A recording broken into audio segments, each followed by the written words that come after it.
ഏവരും ഉറ്റുനോക്കുന്നത് ഇത്തവണത്തെ ലോക്സഭാ തിരഞ്ഞെടുപ്പിൽ എങ്ങനെയായിരിക്കും LDFിൻ്റെ പ്രകടനമെന്നുള്ളതാണ്. വളരെ പ്രധാനപ്പെട്ട ഒരു തിരഞ്ഞെടുപ്പായി തന്നെയാണ് ഇത്തവണത്തെ ഇതിനെ LDF നോക്കിക്കാണുന്നത്. കഴിഞ്ഞ തവണ ഉണ്ടായിരുന്ന കനൽ അത് കെടുമോ, കൂടുതൽ മേഖലകളിലേക്ക് കനൽ വർദ്ധിപ്പിക്കാൻ സാധിക്കുമോ എന്നുള്ളതാണ് LDFിനെ സംബന്ധിച്ചുള്ള ഏറ്റവും വലിയ ബലപരീക്ഷണമെന്ന് പറയുന്നത്. ഒന്നുകിൽ ഇല്ലാതാകും, അല്ലെങ്കിൽ ലഭിക്കുക തന്നെ ചെയ്യും. അത് നേട്ടമായിരിക്കും.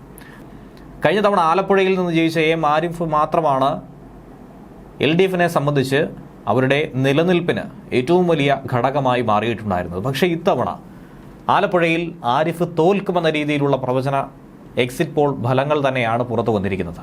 കോൺഗ്രസിൻ്റെ സ്ഥാനാർത്ഥിയായ KC വേണുഗോപാലിനോടായിരിക്കും അദ്ദേഹം പരാജയപ്പെടുക എന്നും അവിടെ LDFിൻ്റെ വോട്ട് വിഹിതത്തിൽ പോലും വലിയൊരു ഇടിവുണ്ടാകുമെന്നും തന്നെയാണ് പൊതുവെ പുറത്തു വന്നിരിക്കുന്ന എക്സിറ്റ് പോൾ പ്രവചന ഫലങ്ങളിലൂടെ വിശകലനം ചെയ്യുമ്പോൾ നമുക്ക് മനസ്സിലാക്കാൻ കഴിയുന്നത്. ഇനി ലോക്സഭാ തിരഞ്ഞെടുപ്പിൽ ആകെ മൊത്തം കേരളത്തിൽ എത്ര സീറ്റുകൾ വരെ LDFിന് ലഭിക്കും?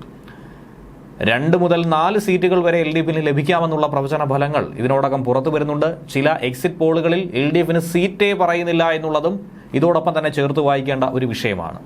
എന്നാൽ വിജയസാധ്യത കൽപ്പിക്കുന്ന, പ്രത്യേകിച്ചും ഇടതുപക്ഷം വലിയ സാധ്യത കൽപ്പിക്കുന്ന 2 മണ്ഡലമാണ് വടകരയും പാലക്കാടും. ഇതുകൂടാതെ അപ്രതീക്ഷിത സീറ്റുകളുമായി CPI കൂടി സ്കോർ ചെയ്യുമോ എന്ന കാര്യത്തിൽ ഒരു സംശയം നിലനിൽക്കുന്നുണ്ട്. അത് മറ്റെങ്ങുമല്ല, തൃശ്ശൂരും മാവേലിക്കരയും തന്നെയാണ്. തൃശ്ശൂരിൽ ത്രികോണ മത്സരമാണെങ്കിൽ പോലും സുനിൽകുമാറിൻ്റെ ജനകീയ മുഖവും അദ്ദേഹത്തിൻ്റെ സ്വഭാവ സവിശേഷതയും ഇതിനു മുൻപുള്ള പ്രവർത്തന പരിചയവും ഒക്കെ തന്നെ തുണയ്ക്കുമെന്നാണ് ഏവരും കരുതുന്നത്. മുരളീധരനും സുരേഷ് ഗോപിയും ഇഞ്ചോടിഞ്ച് പോരാടുമ്പോൾ അതിൽ ചെറിയൊരു മേൽക്കൈയെങ്കിലും സുനിൽകുമാറിന് ലഭിക്കുമെന്നാണ് പ്രതീക്ഷിക്കുന്നത്. ഇനി മാവേലിക്കരയിലാകട്ടെ, കാലാകാലങ്ങളായി കണ്ടുപടുത്ത MP മാറ്റണമെന്നൊരു ചിന്ത അത് പ്രവർത്തകരിലുടനീളം, നാട്ടുകാരിലുടനീളം ഉണ്ടാക്കിയെടുക്കാനായി LDFിന് സാധിച്ചുവെങ്കിൽ അവിടെ മാവേലിക്കരയിൽ അരുൺകുമാർ വിജയിക്കുമെന്ന കാര്യത്തിൽ യാതൊരുവിധ സംശയവുമില്ല. എന്നിരുന്നാലും വളരെ ശക്തമായ ഒരു മത്സരം തന്നെയായിരിക്കും മാവേലിക്കരയിലും സംഭവിക്കുക. ഇനി കണ്ണൂരും ആലത്തൂരും ഫോട്ടോ ഫിനിഷ് മത്സരം തന്നെ ആയിരിക്കുമെന്നുള്ള സൂചനകളാണ് പുറത്തു വരുന്നത്.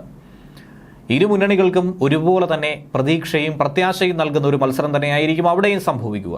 2019 ഒറ്റ സീറ്റിൽ മാത്രമായിരുന്നു ഇടതുപക്ഷം വിജയിച്ച് കയറിയതെങ്കിൽ ഇത്തവണ ഒന്നുമില്ലെങ്കിൽ ആ ഒരു സീറ്റ് കൂടി നഷ്ടപ്പെടും. അതല്ലെങ്കിൽ 4 സീറ്റുകളോളം ലഭിക്കുമെന്ന വിജയപ്രതീക്ഷയാണ് അവർ പങ്കുവയ്ക്കുന്നത്.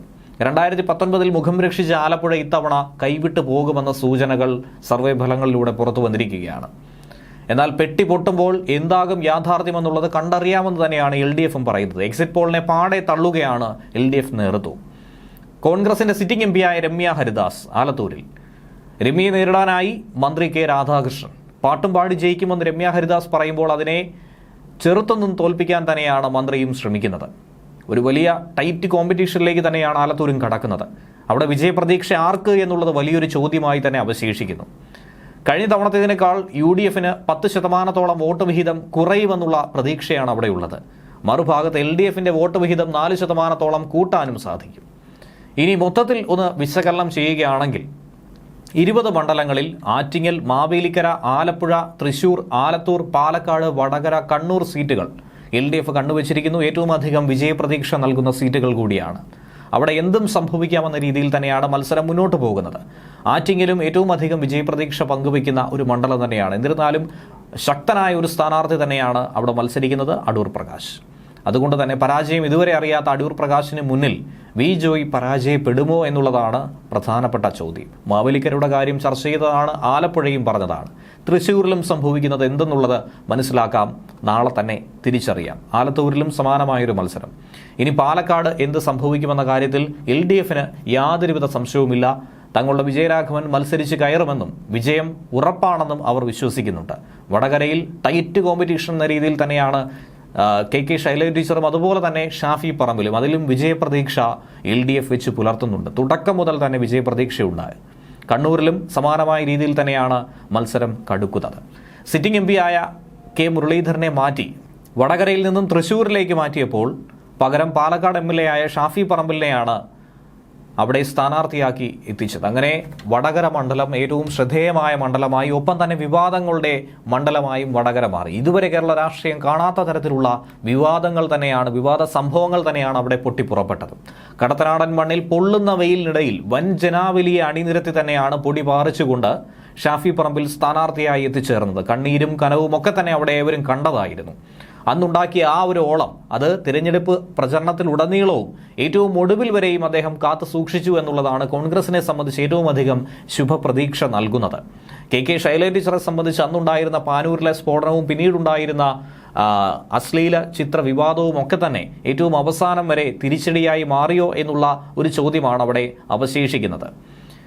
CPM ശൈലജ ടീച്ചർ അവിടെ നിർത്തിയതോടെ ഉറപ്പായും സീറ്റ് പിടിച്ചെടുക്കാമെന്നുള്ള പ്രതീക്ഷയുണ്ടായിരുന്നു. ശക്തരായ കരുത്തുറ്റ സ്ഥാനാർത്ഥികളെ തന്നെയാണ് വടകരയിലേക്ക് എക്കാലവും LDF തീരുമാനിക്കാറുള്ളത്. അങ്ങനെ തന്നെയാണ് ഇത്തവണ കെ ശൈലജ ടീച്ചറെ അവിടെ എത്തിച്ചിട്ടുണ്ടായിരുന്നത്. CPMലെ ഏറ്റവും ജനസമ്മതിയുള്ള ഒരു നേതാവ് തന്നെയാണ് ശൈലജ ടീച്ചർ. അപ്പോൾ അങ്ങനെയുള്ള ഒരു വ്യക്തിയെ നേരിടാൻ അതുപോലെ തന്നെ ജനസമ്മതിയും അതിനേക്കാൾ കൂടുതലായി അതിലുപരിയായി ഒരു സ്വീകാര്യതയുമുള്ള ഒരു സ്ഥാനാർത്ഥി തന്നെയാണ് അവിടെ ഉണ്ടാകേണ്ടത് എന്നുള്ള തീരുമാനം കോൺഗ്രസും കൈക്കൊണ്ടിരുന്നു. അങ്ങനെയാണ് ശൈലജയെ തറപറ്റിക്കാൻ ഷാഫിയെ കൊണ്ടാകുമോ എന്നൊരു ചോദ്യം അവിടെ ഉയർന്നത്. ഒപ്പം തന്നെ TP ചന്ദ്രശേഖരൻ വധക്കേസും RMPയുടെ എല്ലാവിധ അനുഗ്രഹാശിസ്സുകളും സ്വാധീനവും ഒക്കെ ഷാഫി പറമ്പിൽ ലഭിച്ചു എന്നുള്ളത് യാഥാർത്ഥ്യമാണ്. അങ്ങനെ ചെറിയ ഒരു ഭൂരിപക്ഷത്തിലായിരിക്കും അവിടെ ആരായിരുന്നാലും വിജയമുണ്ടാവുക. 1 മുതൽ 2% വരെ ഭൂരിപക്ഷ വോട്ടുകൾ തന്നെ ആയിരിക്കും LDF ആയിരുന്നാലും UDF ആയിരുന്നാലും ലഭിക്കാൻ പോകുന്നതെന്നാണ് കണക്ക് കൂട്ടുന്നത്. 2019 വീറൊറ്റ പോരാട്ടം നടന്നത് ഇത്തവണ പാലക്കാട് തന്നെയാണ്. നേരിയ മാർജിനിൽ തന്നെ ആയിരിക്കും ഇവിടെയും LDF മുന്നേറ്റം കുറിക്കാൻ പോകുന്നതെന്നാണ് പ്രവചന ഫലങ്ങൾ. സിറ്റിംഗ് MP ആയ VK ശ്രീകണ്ഠൻ അദ്ദേഹത്തെ തറപറ്റിച്ച് തന്നെ CPM പോളിറ്റ് ബ്യൂറോ അംഗം കൂടിയായിട്ടുള്ള വിജയരാഘവൻ കടന്നു വരുമെന്നും വിജയക്കൊടി വെന്നിക്കൊടി പാറിക്കുമെന്നും തന്നെയാണ് പ്രവചനം. LDFന്റെ വോട്ട് വിഹിതം വർദ്ധിച്ച് UDFനും അതുപോലെ തന്നെ BJPക്കും നേരിയ തോതിൽ വോട്ട് ഇടിവ് സംഭവിച്ചുമാണ് ഇങ്ങനെ ഒരു പ്രക്രിയ നടക്കുക എന്നാണ് പ്രവചന ഫലം. 3 മുന്നണികളും ശക്തമായ രീതിയിൽ മത്സരം കാഴ്ചവെക്കുന്നുണ്ട്. അങ്ങനെയുള്ള ഒരു മണ്ഡലം തന്നെയാണ് പ്രത്യേകിച്ചും പാലക്കാടിനെ കുറിച്ച് പറയുകയാണെങ്കിൽ BJPയെ സംബന്ധിച്ചും ഏറ്റവും അധികം കണ്ണുവച്ചിരിക്കുന്ന മണ്ഡലങ്ങളിൽ ഒന്ന് തന്നെയാണ്, അണ്ടർ റേറ്റഡ് മണ്ഡലം തന്നെയാണ് പാലക്കാട് എന്ന് പറയുന്നത്. NDAക്ക് 2019 വോട്ടിൽ നിന്നും വലിയൊരു ചോർച്ച സംഭവിച്ചാൽ 20% വോട്ടുകൾ അവർക്ക് നേരത്തെ നേടാനായി സാധിച്ചിട്ടുണ്ടായിരുന്നു. അങ്ങനെ ഒരു ചോർച്ച സംഭവിച്ചാൽ അത് അനുകൂലമായി മാറുന്നത് കോൺഗ്രസിനാകുമോ എന്നൊരു ചോദ്യമാണ് അവിടെ അവശേഷിക്കുന്നത്. ഇനി കണ്ണൂരിലേക്ക് പോവുകയാണെങ്കിൽ KPCC അധ്യക്ഷനും സിറ്റിംഗ് MPയുമായ K സുധാകരന്റെ വാശിയേറിയ മത്സരം, അദ്ദേഹത്തിന്റെ മണ്ഡലം എന്ന പേര് ഇത് തന്നെയാണ് കണ്ണൂരിനെ പിടിച്ചു നിൽത്തുന്നത്. അതുപോലെ തന്നെ എതിരാളിയായി മത്സരിക്കുന്നതാകട്ടെ CPMന്റെ പ്രബലനായ സംസ്ഥാന സമിതി അംഗവും കണ്ണൂർ ജില്ലാ സെക്രട്ടറിയുമായ MV ജയരാജൻ. ജയരാജന്മാർ മുഴുവൻ കേരള രാഷ്ട്രീയത്തിൽ LDFനെ സംബന്ധിച്ച് CPMനെ സംബന്ധിച്ച് ശക്തരായ നേതാക്കൾ തന്നെയാണ്. അങ്ങനെ MV ജയരാജൻ തന്നെയാണ് കോൺഗ്രസ് നേതൃത്വത്തിനെതിരെ തന്നെ മത്സരിക്കുക എന്ന ലക്ഷ്യത്തോടുകൂടി KPCCയെ വീഴ്ത്തുക എന്ന ലക്ഷ്യത്തോടുകൂടി അവിടെ പൂരുഘടിപ്പിച്ചിറങ്ങിയിരിക്കുന്നത്. വലിയൊരു വോട്ട് ചോർച്ച UDFന് സംഭവിക്കുമെന്നാണ് പ്രതീക്ഷിക്കുന്നത്. 8% വോട്ട് ചിലപ്പോൾ കുറഞ്ഞിരിക്കാം. മറുഭാഗത്ത് LDFന് 2% വോട്ട് വർദ്ധിച്ചു കഴിഞ്ഞാൽ അത് നല്ല രീതിയിലുള്ള ഒരു മത്സരത്തിലേക്ക് വഴിതെളിക്കും. ഫോട്ടോ ഫിനിഷിലൂടെ തന്നെയായിരിക്കും അവിടെ ഒരു നേട്ടം, ഒരു വിജയം അത് ആർക്കെങ്കിലും സംഭവിക്കുക എന്ന് തന്നെയാണ് പ്രതീക്ഷിക്കുന്നത്. ഇരു നേതാക്കളും വാശിയോടുകൂടി വളരെ മിന്നുന്ന പ്രകടനം തന്നെയാണ് അവിടെ കാഴ്ചവെച്ചിട്ടുള്ളത്. അതുകൊണ്ട് പ്രവചനാതീതമായ ഒരു മത്സരമായി അതും മാറുമെന്ന് തന്നെയാണ് എക്സിറ്റ് പോൾ ഫലങ്ങളിലൂടെ നമുക്ക് വിലയിരുത്താൻ സാധിക്കുന്നത്. ന്യൂസ് ഡെസ്ക് മലയാളി വാർത്ത ഇൻസൈറ്റ്.